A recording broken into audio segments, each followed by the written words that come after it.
Good morning, everyone. Been banned for a while.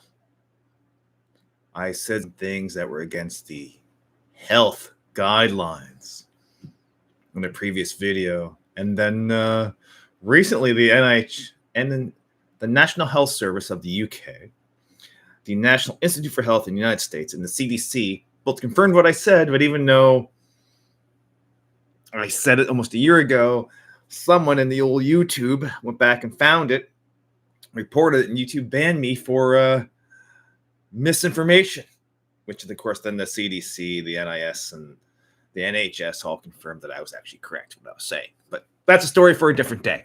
Hey, let's talk about Army experiences, part 2. Some of the women that I have had the privilege to meet. So let's talk about that. Some of you know I joined the Army way back. I thought it was 91, but it turned out it was 92. My sense of time is pretty fucked up, I guess. But and it was great. I met some interesting characters. We had back in the early 90s, there wasn't too many women in the military. Not really a great amount. But they were more like men for the most part. And I found in the late 90s, we got more women showing up who, someone used an expression, a 304. I had to do some Googling to figure out what this was, but they were 304s generally. But when I first joined the military, we had 3 types of women, or 3 reasons why women joined the military. To find a man, become a man, get away from a man. That was generally it. I wish I was exaggerating, but I'm not. We had a lot of women who, those 3 reasons, almost like I have to cough. It's the vapors. Anyway, I'm getting a cold. It's that time of year. Weather's starting to change. Leaves are changing where I am. But back to these women. And a lot of them are very nice to work with. They were very pleasant to work with. And that was great. So I was dating this girl during the mid to late 90s. I'm just going to call her the Salty D. Because she's salty. She was a really nice girl. University student, pretty, smart, kind of funny. Everything I like in a woman. And then she told me one day she's going to join the military, and I had this sinking gut feeling. I was like, shit, this won't be good. So she joined. She went off to basic training. She came back. She went off to be an MP, a military police officer. And that's when things started changing. She became aggressive, moody. Things were weird. We broke up in 1998 because I was at CP Halifax, all-you-can-drink Halloween party dressed as an alien. This guy picked a fight with me. He lost the fight. When I was questioned by the MPs the day after, they said, this guy was screwing your girlfriend. And I said, if I would have known that, I would have punched him a few more times. And it turned out she's sleeping with her coworkers. All of them. And that was kind of a kick in the guts. It was really kind of kick in the guts. That was the last guy to know. So her and I went our separate ways. When I left she's actually the reason why I left the military the first time. I couldn't deal with the drinking and driving, the shoplifting, the self-abuse. She asked me to do some pretty horrific things to her. I'm a pretty open-minded guy. But to me, sex and violence don't go hand in hand. And she demanded very violent sex.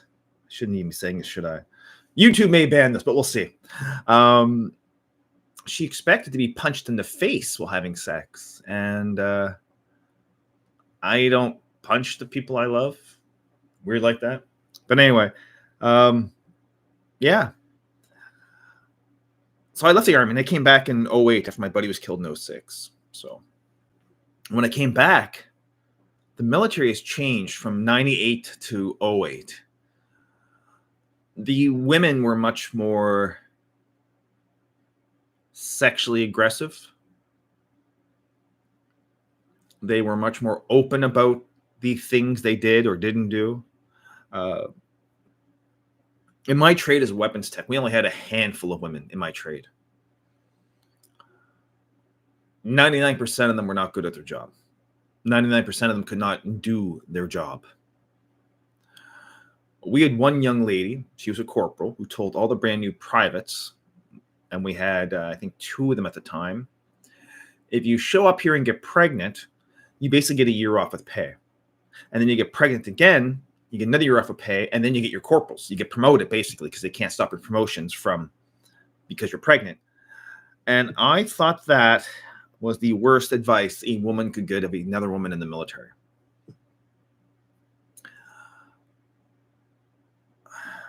Some of these young ladies took that advice.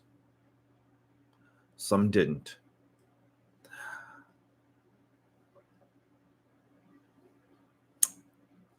Some of these women use their sexuality as a weapon or as an excuse. When I was working at J7, which is infantry school in Gagetown, my master corporal, I was a corporal at the time, he had this thing about spending time with the female private that we had. And one day I'm sitting in the parking lot of J7, mind my own business. I just ran, grabbed a coffee. It was at lunchtime. And this truck pulls up in front of me. And it's my master corporal. Now, he didn't really recognize me or didn't see me in my car, obviously, because he was very busy. And he was alone in the truck until I seen this head come out of his lap, and it was a female female private. And maybe I figured she dropped something on the floor of his truck. Well, at 1 o'clock when I went into work, he was wearing her tunic and she was wearing his. And this is,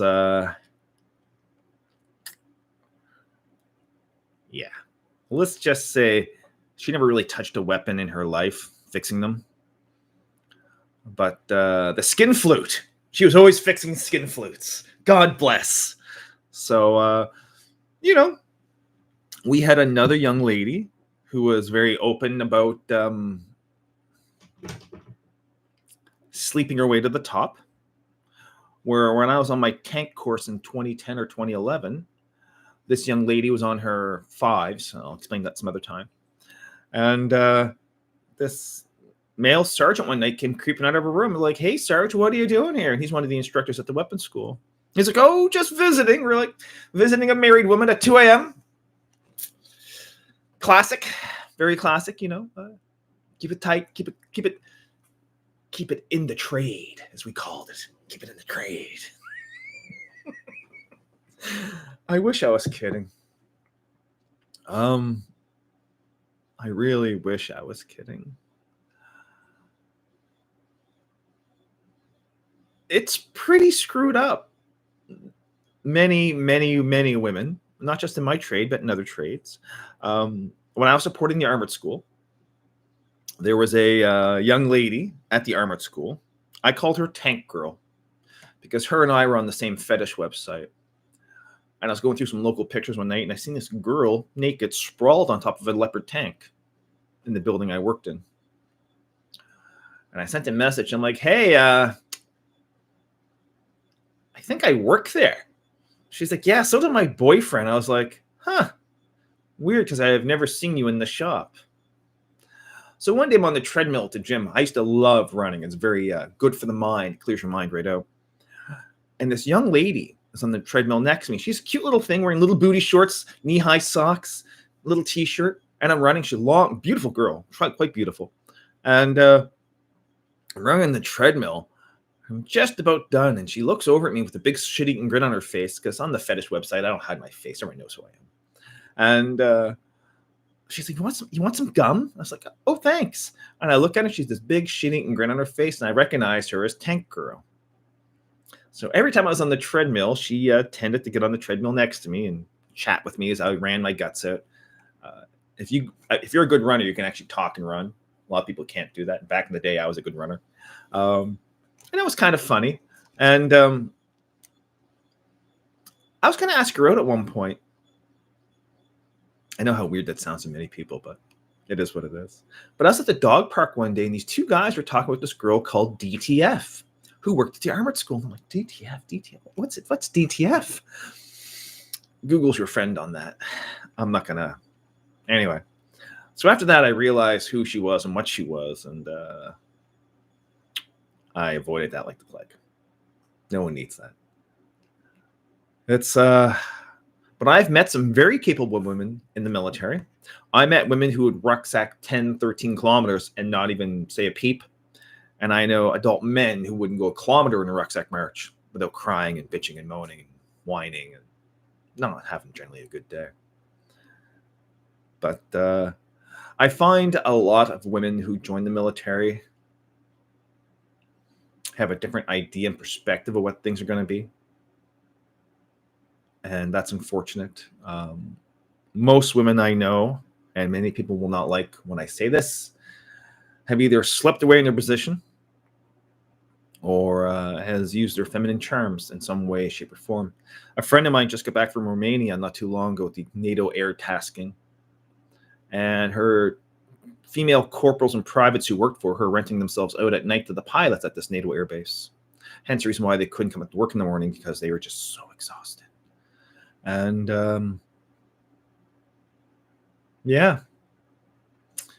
Are Canadian military women prostitutes? No. Do some rent themselves out for the pleasures of others? Yes.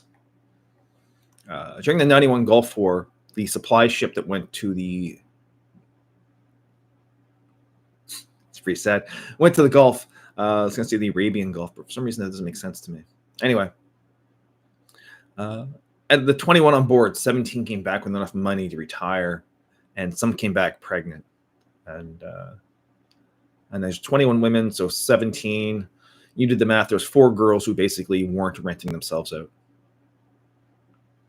That's just my experiences. I had a friend of mine, a lady friend, who deployed that mission. And she said she seen women literally renting themselves out.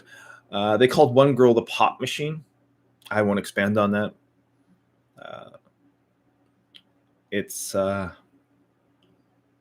Yeah, those are some of my experiences while serving in the military, working with women. And not all are like that. There are some very good, very dedicated women in the Canadian Armed Forces. And there are some who climb to the top on their back or their knees. So if you ever go to the Judge Advocate General's website, the JAG as we call it in the Army, the JAG, we're calling the JAG. If you go to the JAG website, you can actually look up trials by name. And there was a young lady I worked with at CFB Gagetown. She was an EO tech. She fixed electronics and optics and things of that nature. But she wouldn't do her job. She worked at K-13 artillery det. And if you asked her to do her job, because she surfed Facebook all day, she'd say you're harassing her or sexually harassing her. Now, she was built like this pen, except the pen's probably better looking. So she OT'd, occupational transferred out of the trade. She became a supply tech or a clerk, one or the other, and got posted to CFB Greenwood. Luxurious CFB Greenwood, sexual assault capital of the Air Force. She was the MC at the mess. Now, the mess is where everyone goes to have drinks and beers and whatever else you do. It's kind of like the social hub of the base. Well, one night, I believe it was a Christmas party at the mess, her and a gentleman, she says it was her boyfriend, she was performing a little bit of fellatio in the coat room on her knees. And if you've ever been there, there's no door. You just walk on in. And as she was performing this task, we'll call it a task. As she's performing this task, this young lady walks in to get her jacket. And the young lady on her knees propositions the young lady getting her jacket. She's like, hey, would you like to join in? And the other young lady politely declines. So the young lady on her knees says, hey, you have really nice breasts. Which then the young girl who was getting her jacket turns and leaves. I assume the girl on her knees finishes the task at hand. At her trial, she said her and her boyfriend had children at home and they couldn't do this sort of thing at home. So that's why they did it at the mess coat room. She was found guilty, charged $500 fine, and promoted to sergeant when then she left the military. And I see her from time to time in my local community because I know who she is. And she kind of recognizes me. I have changed my looks. I shave my head, so I picture me bald and beautiful. But yeah. We had another young lady who was sleeping with her sergeant. And she told her sergeant if she does not get promoted, she's going to accuse him of rape. Well, here in Canada, the crime of rape doesn't exist. It's sexual assault. And he saved all of her Facebook messages, her text messages. Now, this young lady was married to another military member.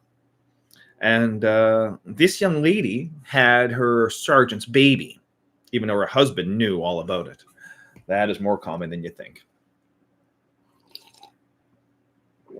Well, lo and behold, that sergeant was charged with sexual assault. She said that he raped her, and he was heading for prison. Luckily, at his trial, he had all this evidence, the threats, the text messages. And he was found innocent. And her, on the other hand, left the military, her and her husband. She claimed PTSD.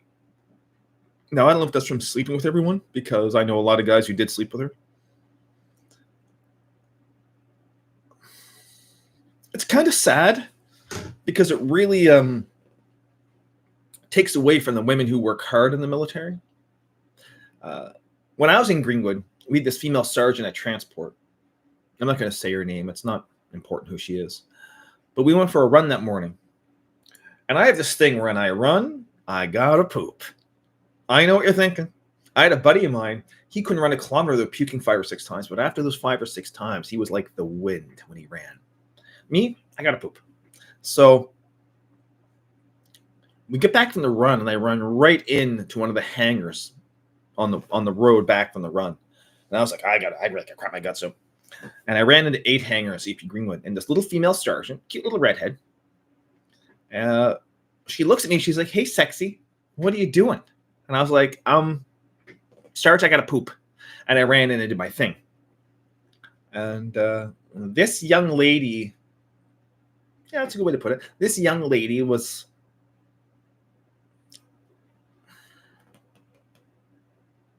she has said other things to me in passing, but I never really took much. I never took much out of it. I did know she was seeing somebody on base, but I don't want to get involved in other people's messes and business. So, yeah. So it's kind of a thing with women in the military. I don't know if it's all militaries or just Canadian military. I don't really know. This video is taking much longer than I thought. I have to end this real quick. But ladies, if you're going to join the Canadian military, don't shag your coworkers. Don't. It causes problems and issues.